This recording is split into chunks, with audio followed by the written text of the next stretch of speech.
Alright, fuck it, we're gonna vlog this. I don't sleep at night. I don't sleep at night.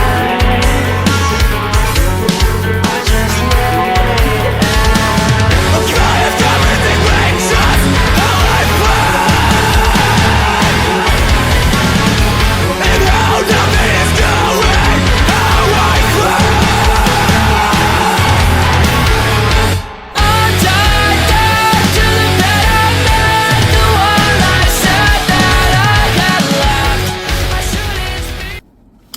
So as you can see, there's like literally 25 people parked here, so this is a daily occurrence. Nobody gets a ticket. And you might be wondering, well, how do you get into the mall? Oh my god, I only have 4% battery. Alright, let's get down to business. I don't know what the fuck is this. Alright. That's good intro material.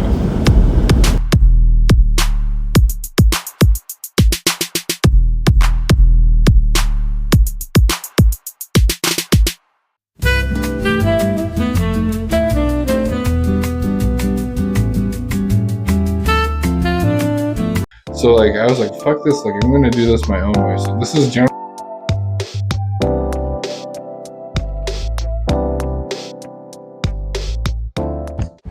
Welcome into the vlog, guys. This is episode number 4 of the Retail Arbitrage vlog. Brought to you by Joshua B. Boyd. I'm gonna dive right in.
All right, what is up, everyone? So we're doing something that I've never done before. Usually, when I create content, I typically film everything, generally 95% in one take in the course of about half an hour to an hour to tops 2 hours if I need time to pass for something to happen. And then I edit it in like a swift 20 minutes because I have all my favorite titles picked out. I have all my favorite music picked out. I have all my favorite everything picked out that I've been using for years. So my editing process is streamlined down to minutes. No, I do not use AI to edit my videos. I use AI for a lot of things, but I've yet to expand into AI content. Obviously, this isn't AI content. It's very clearly filmed on a phone. But we're doing a documentary series. That's what I'm getting at here. It is currently 7:56 a.m. Monday, August 10th, 2026.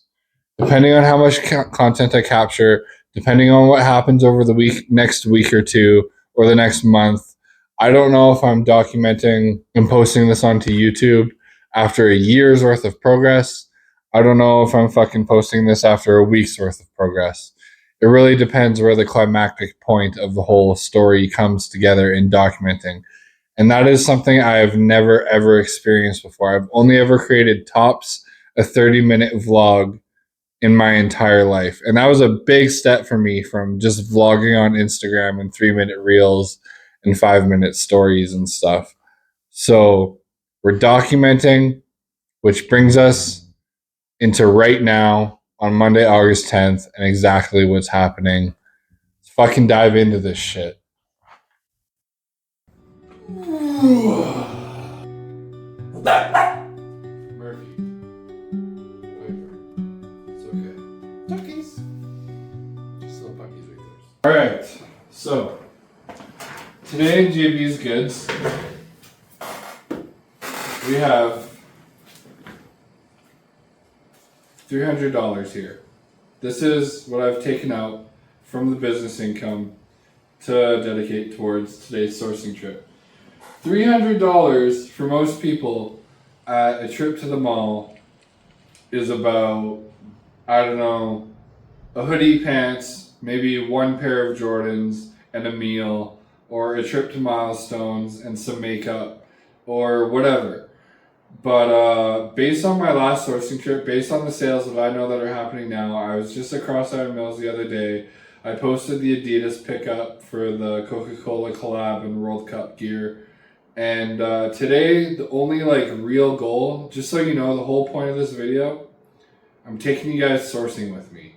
Later on, literally in 3 seconds for you, 3 hours for me, we're going to be at Cross Iron Mills. I'm going to shave up my face a bit. Right now, I'm dressed like a reseller in my Temu clothes because I don't give a fuck what I wear. And I'm going to put on my nice Puma outfit that I bought the other day. I'm going to shave around my goatee. I'm going to touch it up. I'm going to look nice, wash my hair, do the things, take a shower. And it's 7:18 in the morning right now, just so you guys know. And 10 a.m. is the best time. That's when all the stores in the mall are open. You can get into the mall at 9 a.m., but not everything's open until 10 a.m. So I'm planning on being at the mall by 10 a.m. And we're going to take this $300 and we're going to go hunting for inventory for JB's Goods for the eBay store. The other day at Cross Iron Mills, the pickup was, I'll stand up. The other day at Cross Iron Mills, like face the camera first. Okay. So the other day, as you guys saw, maybe on Facebook, $540 retail for the 2 coats, the 2 pants, and the 2 hats. And I paid $188 total for everything because it was 65% off. Just so you know, the sales said 50% off, but I did the math myself, calculated the prices of retail versus sale price, and everything added up together was actually closer to 65% off. So we're looking for that today. Looking out for other resellers. If I think someone's a reseller, I might zoom in on them and be like, reseller. I don't know, we might get there. But You can find them at the clearance of you know when you're walking to a store, there's shit on sale, and then there's like that one rack with off colors and all the smallest sizes, and you're like, oh, maybe I'll find something good, and then when you're 6 feet tall, you realize there's nothing in your size on that rack. That's where you'll find most resellers. You'll find them just like hunting like this through racks, checking labels, because maybe they're super educated and they know what they're looking for. But bottom line, I sell new stuff when it comes to apparel. I sell used stuff when it comes to music gear, and I sell refurbished stuff when it comes to electronics. So today we're upping the apparel category. I have plenty of shoes. As you can see, these are all now on eBay. All, what is that? 1, 2, 3, 4, 4, 8, 12, 16, 4, 8, 12, 16, 20, 21, 22, 23, 24, 25 pairs listed. Clothing's all hung up back there. We're doing this. We're going out in public today. Right. Let's get down to business. I don't know what the fuck is this. Alright. That's good intro material. Okay. I ate my sausage with no egg McMuffin. When I'm actually doing breakfast at McDonald's, I order a sausage and egger, and then a just sausage. And I eat the sausage and egger first, maximum protein, great bite. But eventually you get sick of the taste of a plain McDonald's egg that is likely not salted. And then you move on to a sausage McMuffin with no egg, and you just taste that cheese so much more. That is not why I hit record at all. Okay, so I'm fueled up, I'm getting my caffeine. It's a nice day, we got the window open, traffic's coming, we're at the mall. It is Operation fucking Retail Arbitrage. Now, I'm gonna fucking put my window up, it's getting a little too loud. Turn the air conditioning down a bit too, because that comes through. Okay, so let's focus. Let's turn the air conditioning completely off. It's nice and fine in here right now. Okay. So retail arbitrage. For those of you watching on YouTube, you do not need to listen to this part. You can skip up a few minutes if you want. But those of you on Facebook. Retail arbitrage is when you buy shit incredibly on sale, that is valuable, that is new, that is hot, that people want, that is in demand, and you just catch those right times of the year when the sale is at its best. And those are your prime sourcing weeks, weekends, months of the year. Luckily, we live in North America, so shit's always on sale. But right now, it's the back to school sales. And the entire mall of Cross Iron Mills is on sale. If you're in the Toronto Vaughan area, then Vaughan Mills, Cross Iron Mills, exact same mall, built by the exact same company. It's the exact same setup. Oh my god, I'm getting my new hoodie all dirty. Oh no. Oh well, whatever. Anyway.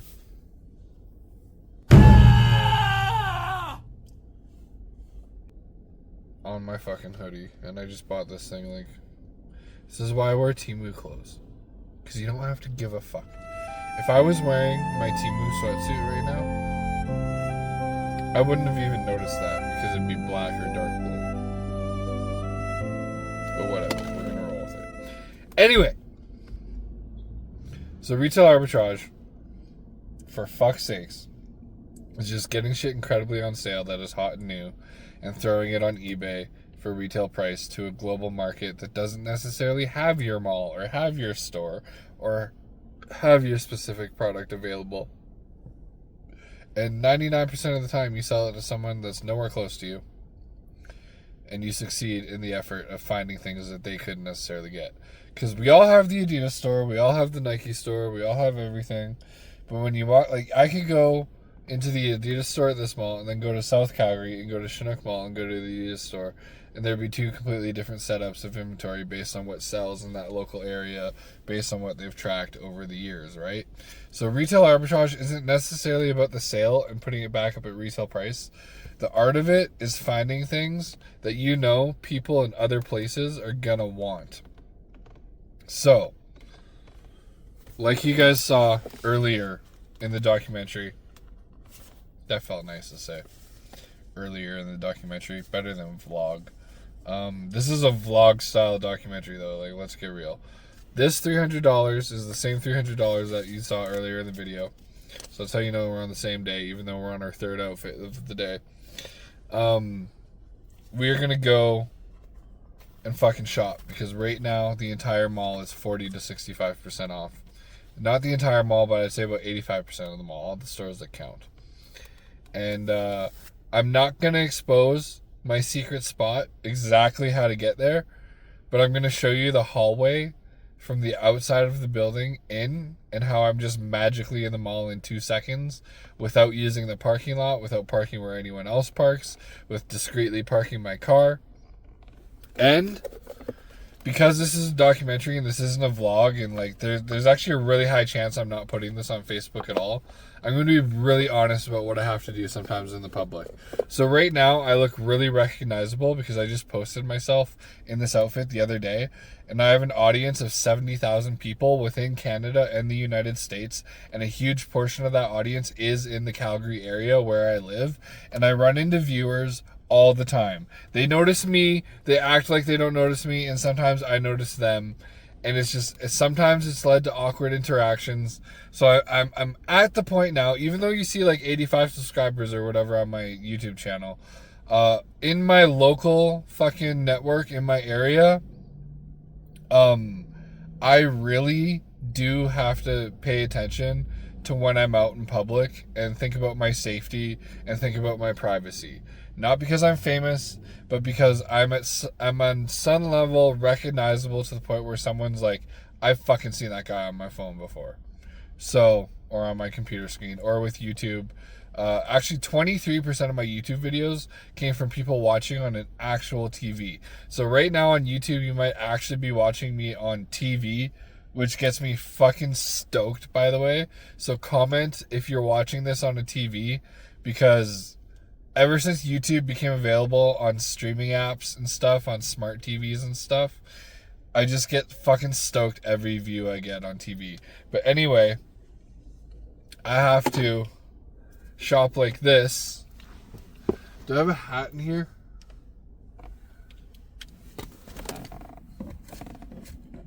What's this? No. Fuck. Okay. Well, either way, sunglasses help.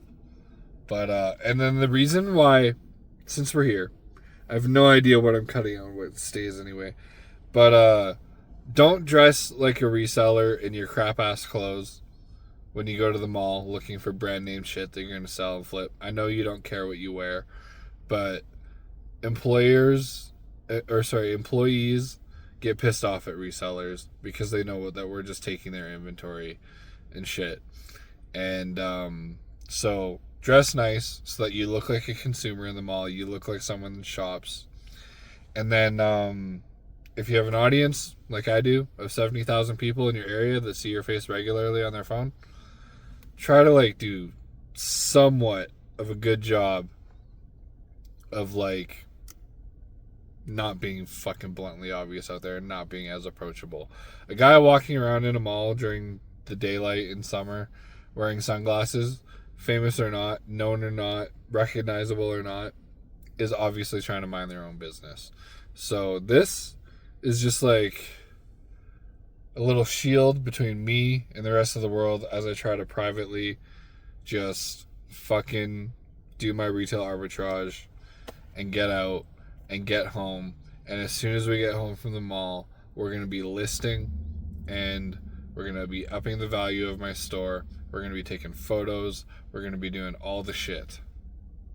So that's a big jump for us. So we were minor league stadiums, 15,000, which was big. Then we went our first major league stadium. We went to Houston. The big boys. Yeah. Big boy arenas. Yeah. And it was in 2024, and I remember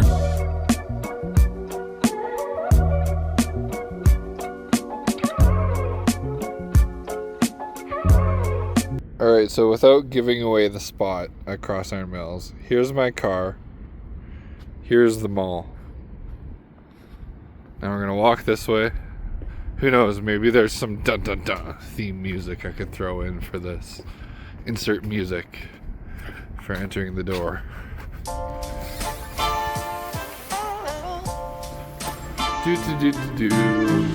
So yeah, I got trained on all these hallways when I was 17 years old when I worked at West 49. And you'll see why this is my favorite entrance.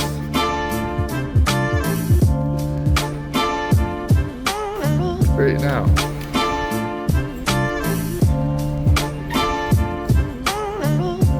And just like that, we're at the mall at 10 a.m.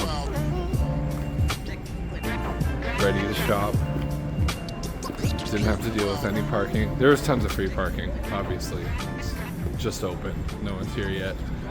But all the stock, all the shelves are fully stocked right now. Actually, step number one, we had a good day at Adidas the other day, so let's go check out some Adidas.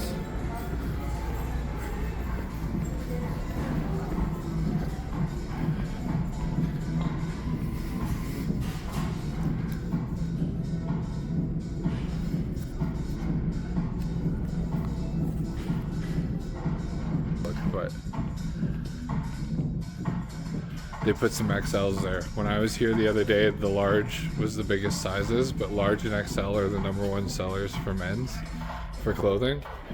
So we may come back for those coats, but I didn't see any matching XLs and pants, so we might not do that. And then basically the other reason I'm here is because they have the World Cup soccer balls here, country themed for the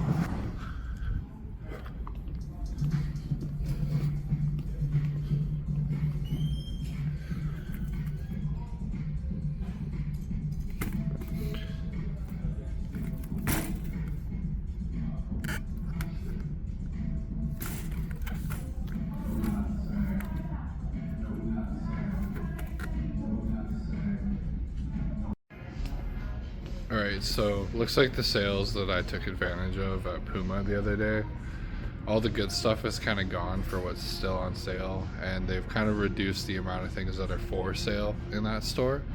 However, I'm at Mountain Warehouse right now. As you can see, a bunch of mountain gear and stuff. This stuff is hella on sale right now. This whole store is on sale, and I'm going to show you guys what I just found.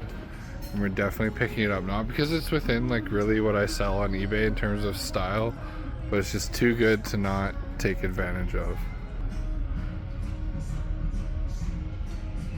So we have a retail $120 shirt, super durable, like you can definitely go hiking in this bad boy. Just need to iron it out a bit. What sizes do we got? It's a large, medium, large. Can we get an XL? Let's see if we can get an XL.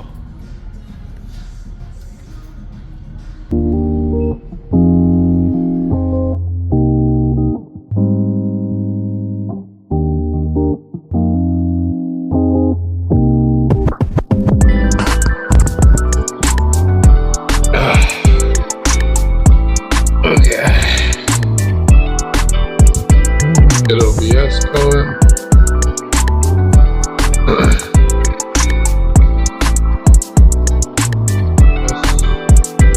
Okay, so now we got my screen recording. We got the microphone clipped to the laptop. You guys should be able to hear me just fine. I'll bring it in closer to myself just in case. Okay. Recording. Welcome in, everybody. So today, I'm coming in way too hot, way too serious. Okay, hold on. Okay, I think we're finally ready to start. Okay, welcome in, everybody. So, long story short, it's impossible to get the context of everything in your life into one video.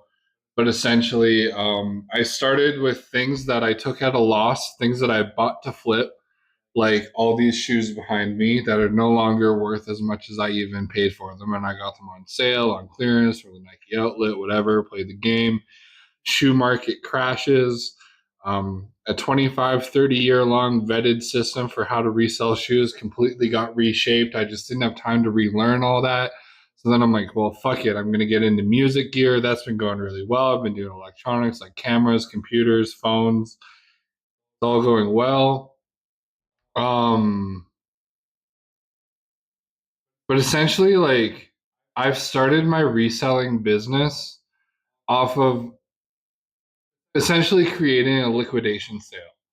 So the shoes, the drums, the guitars, the audio interfaces, the microphones, the cameras, the gear. Some of this stuff is just stuff that I impulsively bought over the past 5 years that is still relevant and hasn't changed. And it's still good to sell, or it's whatever, a new-ish model.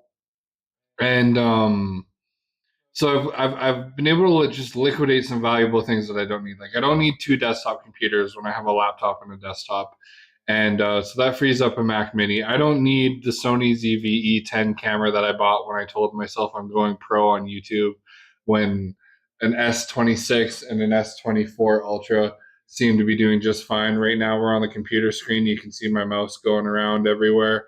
We're going to be getting into numbers, spreadsheets, things that go back 3 years. Essentially, I started this Facebook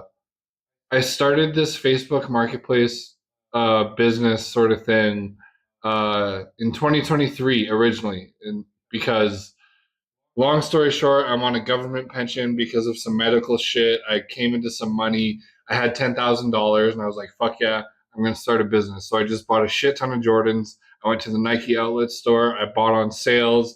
I flipped up. It was going well. I had sold some pairs.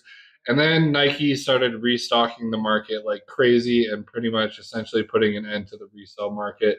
And now when you search any shoe on StockX, it's worth anywhere from $90 to $120, and the days of random pairs becoming worth $3,000 just isn't happening anymore. And then that kind of tanked me for a while. And then I got back into my chef career. I'm 30, I turned 31 in a few weeks.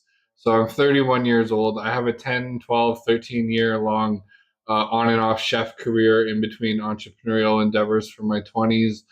And yeah, I just got back into like kitchen work for a while because I didn't know what else to do. I was like, well, reselling kind of sucked because I was just so narrow minded on shoes. It was like the only thing I knew about. The only thing I knew about was shoes. And then I was like, wait, I know about more things. I have more passions. I'm a content creator. I'm a musician. I'm a chef. Um, all sorts of things. I'm a hockey player. So I was like, what's resellable? And this is now. So right now I'm in this condo. It's my first condo ever. Classic millennial, age 30, finally have their own place with no roommates. And I have survived the past 6 months without needing a traditional job. I need to make that absolutely clear. I've survived 6 months in this condo without having a traditional job. Okay, so how do I do it? The pensions I'm on pays for some things, but it doesn't pay for everything, and it doesn't even pay for half, but it covers some bills for me. Then I have my business capital, which is right here. This is $3,150. I had a $5,500 month in my first month this July, and that skyrockets anything I've ever done in the past few years. And like I've only like made the odd flip or sold the odd thing or maybe pulled in $500 or like but I never like, and still I don't even consider it a real thing yet. It's like this little side hustle I'm doing. I told myself when I hit, because in Canada, the first $15,000 you make doing anything, and I want you guys to get value from this, especially if you're Canadian. The first $15,000 you make independently is non-taxable. The second you make $16,000, $1,000 of that is taxable.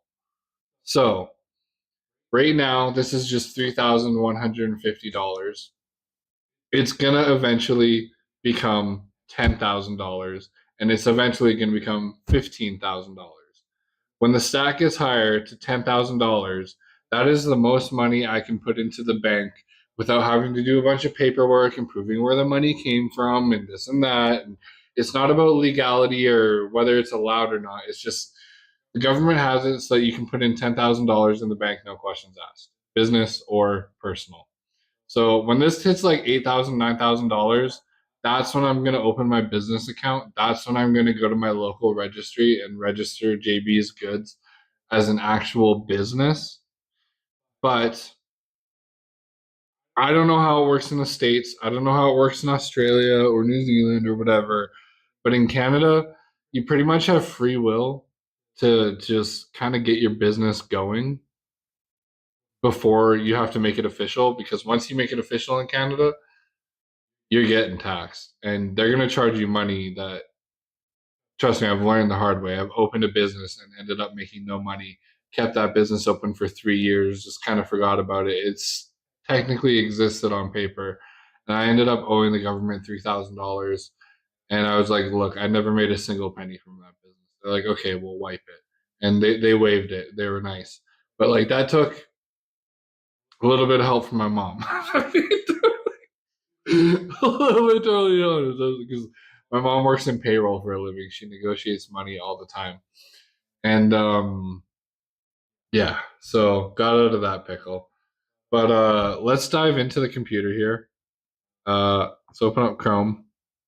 Let's go to what are we going to go to? I just need to go to my drive.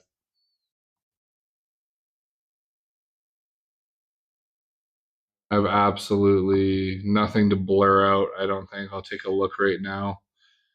No, we should be good. Okay, so let's start with the 2025 cog sheet. So this is cost of goods. This is inventory I still have.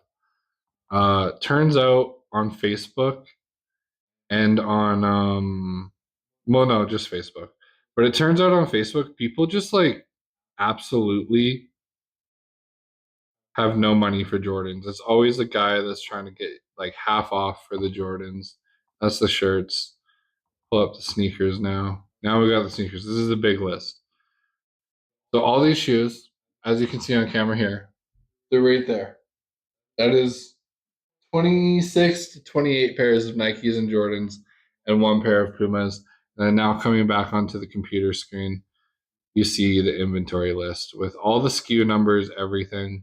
The only thing I'm missing is the StockX links. If I just had the StockX link for every shoe in here, that'd be a really good addition. But this spreadsheet is really, really old.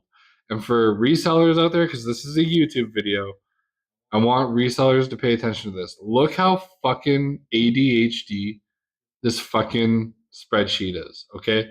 Like we got red for sold, we got green for still available. We got random colors for each fucking column here that, and then we got a giant purple line. Of course it's in stock, and then yellow must mean out of stock. I don't even know where I was going with this, but I want you to pay attention to like, do not overthink the fucking spreadsheet. Then like things evolved. Now we got all the t-shirts and crew necks. Again, Nike and Jordan. Still have them. I have them listed for $30 on Facebook, which is literally like a $15 loss per shirt. And still, people are like, "I'll give you $10 for it," and it's like, I'm not like a total shitter on Facebook Marketplace. Facebook Marketplace is how this 3150 got in my hands. I used some of the money to support myself. I paid myself, and I also reinvested in things like the electric drum set that may or may not be on camera, and a guitar that I have in my car because, yeah, we'll get to that later. But Facebook Marketplace is great for selling like medium to high ticket items. Um, like my camera, my gimbal, my audio interface, a few microphones, those things go because those are the things people don't want to pay full price for. And in Alberta, people just really don't have anywhere to go to a big store to buy used music gear or like quality refurbished electronics. And that's where you can kind of swipe in as the reseller and offer people deals because like you can profit on things that you're still selling for less than retail price just through buying on Facebook, being the person to actually lowball someone, getting a low price, and then selling at a higher price, but seeing the value in something. Like I never lowball someone more than 10 or 15% of what they're already asking, and I can still pull out an extra $150 from that item. Um, I'll just turn you around for a second. That electronic drum set came with a different set of pedals, came with more speakers, came with a throne, came with all this other shit, and I paid $620 for the entire setup. And I've sold almost everything it came with except for that speaker in the bottom left. And yeah, I've like made pretty much all the money back, and I still have the kit. And it's like the one thing that didn't sell, which is pretty hilarious because I thought for sure the kit was going to be the first thing to go. But let me just get you set back.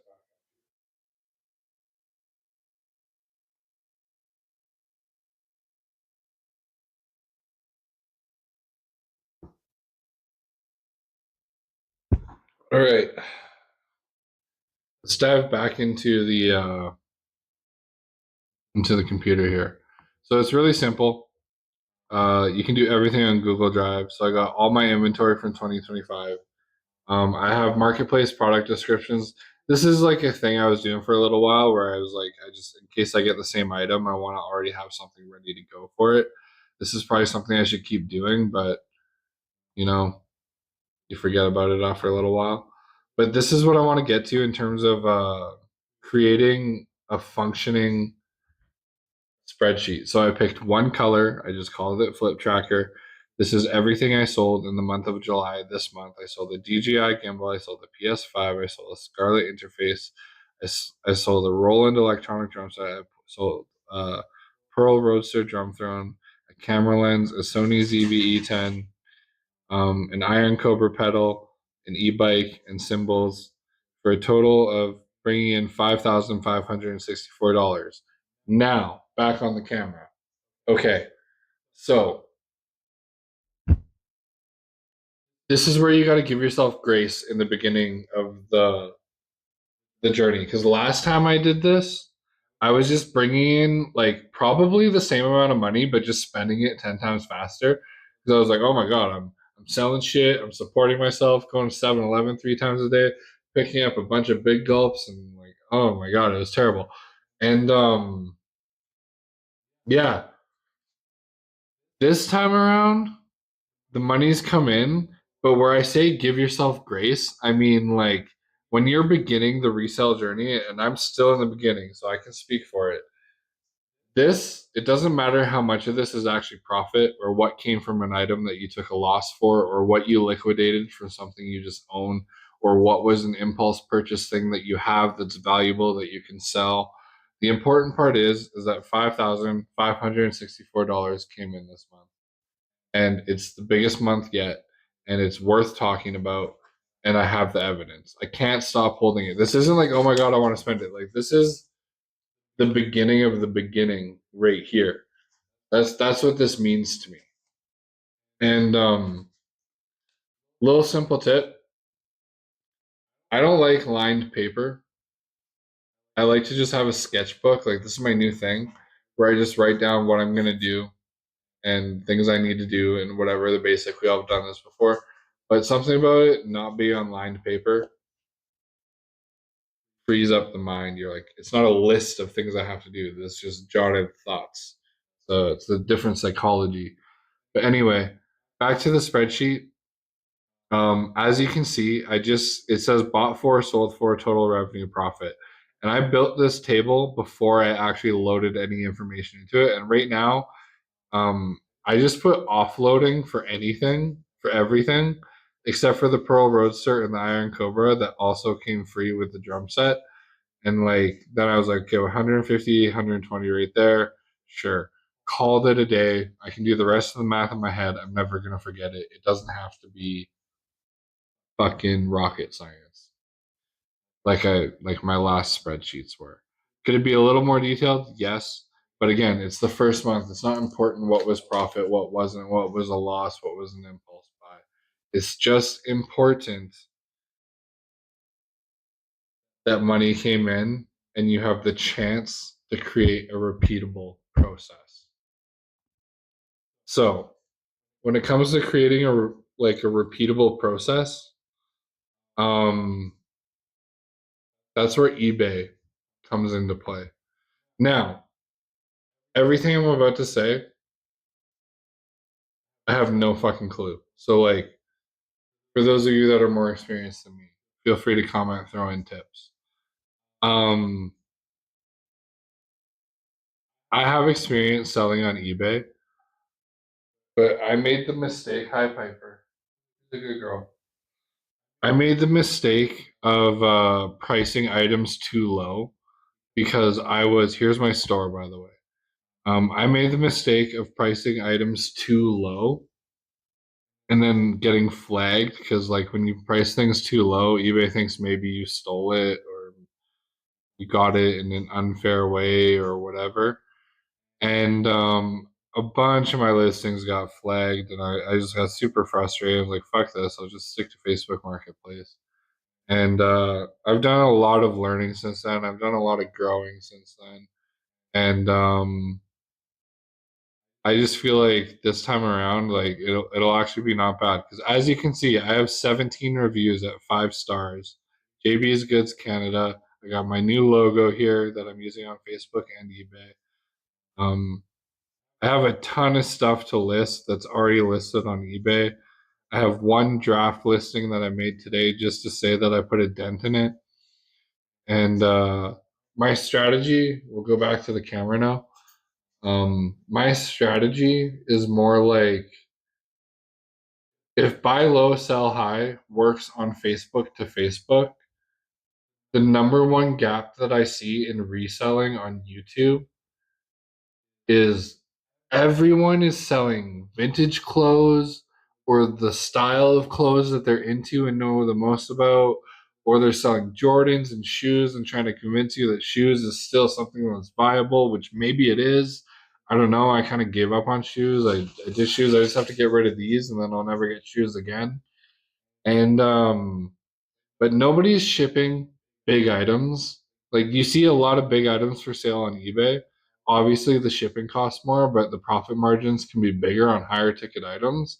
But things like guitars, things like drums, things like big mixers, keyboards, like that's the sort of stuff that I know the most about that I'm getting. Like that drum set right there that you see, this is a blue Tay Pro X. It's a birch shell pack, 7 piece, 7x5 snare, 8x7 tom, 10x8, 12x9, 14x12, 16x14, 20x16. Like I know everything about this kit. I got it for $400. Didn't even have to talk anyone down for it. The guy just like was selling it for $400.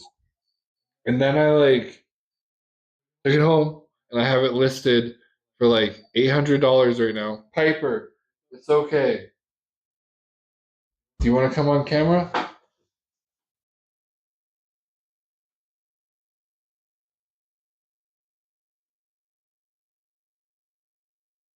So this is Piper. So yeah, I have it listed for like 750 or 800 or something, and I get a bite or two on it every single day. I'm just waiting to sell it because I'd rather sell it on eBay because I bet you I can get $900 for the whole setup on eBay. Because a 7 piece birch shell pack, regardless of the brand, is anywhere from a 3,000 to $800 kit, depending on hardware, finish, brand. And Tay's not like a super popular brand, but they were reputable at one point, and they've always made great gear, and their resale value is okay. So like charging $750, $800 for it is a great steal. Had the kit been listed for even $600 or $700, 750 for me, I still would have bought it for myself to play because I am a drummer and I do know how to play drums. It's a good buy. I know it's a good buy. And the data on Facebook Marketplace, like Facebook is good because you get to communicate with all your customers. You get to know their questions, what they're looking for, and when they show up, you get to see your avatar customer in real life. You get to see who's actually buying these things off of you. And I think that data is going to translate really well into I think that data is going to translate really well into eBay, even though I never have to meet any of these people really ever. You just ship things off. But back to the other point, like nobody on, like, I don't see any resellers. I'm not going to name names because I look up to a lot of these people on YouTube, but they're all selling either like garbage remotes from 20 years ago and like toaster ovens they refurbished, or they're selling vintage clothes, or they're selling shoes, or they're doing sunglasses. But nobody, like, I've literally searched it up on YouTube. If you search up reselling music gear, you'll see like a video with 3,000 views of a guy talking about how he sells music gear on a website called Reverb. And Reverb is a really popular website to buy gear off of. It's just somewhere you go to buy a really expensive, used, rare vintage kit, not like the stuff you would see from Guitar Center in the States or along the Equate in Canada. But essentially, if I take the drum skins off of all of those drums, I can probably put Piper down.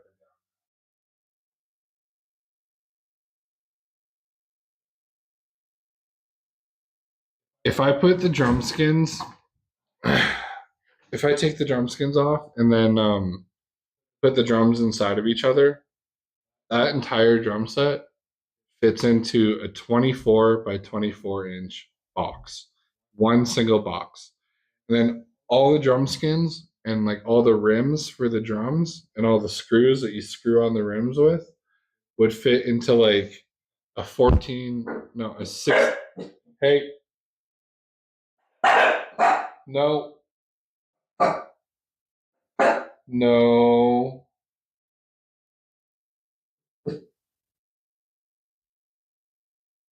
But yeah, they would fit into like all the hardware and all the rims and stuff would fit into like literally a 16-inch by 2-inch box in plastic bags. So I could fit that in the trunk of my car. I could ship out one drum set a day if I really had to. Like I'm not just like making this stuff up. Like I've done the math. I've broken down a drum set before.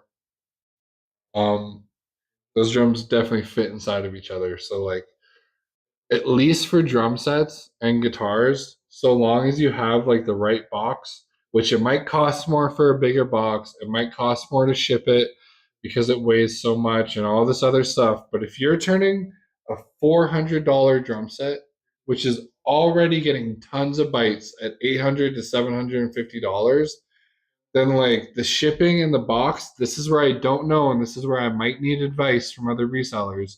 But the shipping may not be worth it. But the benefit is shipping to the United States from Canada is cheaper. Canadians, pay attention. If you want this, this is my experience with eBay, and I do have sales experience on eBay, just not a lot. Shipping from Canada to the United States through Canada Post or UPS is cheaper than an American sending to an American on eBay. I don't know how or why. It just is the way it is. Even with all this tariff crap going on, forest fires, whatever. I'm sorry if that dates the video. If you're watching 3 years from now, and you're like, oh, the forest fires. Hopefully, some of this is still relevant at that point. But yeah, where do I go from here? Essentially, this is turning into a real operation now. It's just once I'm all up on eBay, once I've draft listed everything and start dropping 3-4 listings a day and everything gets up and I get my first sales, then I'm gonna start thinking about live selling, like whatnot, putting on shows. I obviously have the camera gear, I have a tablet, I have a computer over there, I have a computer right here. Like I have more than enough gear. I have microphones everything. Like I could be like, I cannot get rid of these shoes, guys. Like I'm telling you, I've had them for 2.5 years. Shoes is the worst decision I ever made in reselling, and I cannot make that more clear. But yeah, I forgot where I was even going with that. I think the video is over.